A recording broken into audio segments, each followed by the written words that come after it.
How to test an idea before bringing it to market.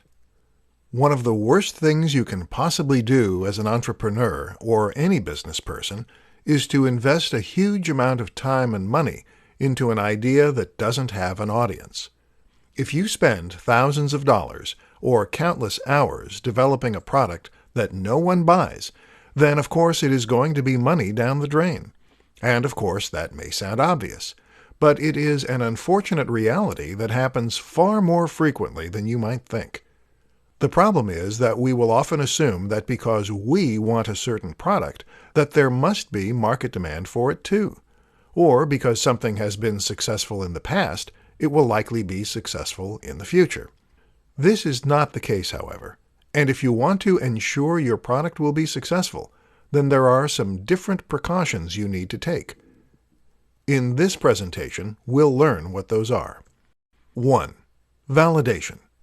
In business terms, we call what we just described validation. The aim is to validate an idea for a product or business, and then test if it really has appeal. One way of doing this is to try selling the product or service before it's finished. You can do this by offering a beta test of sorts, by taking pre-orders, or even by having a sales page that informs the buyer you're out of stock only once they try to make a purchase. This is important because very often people will say they're interested in an idea, but they're not necessarily willing to pay for it. To test if your idea truly has legs, you really need your audience to put their money where their mouth is.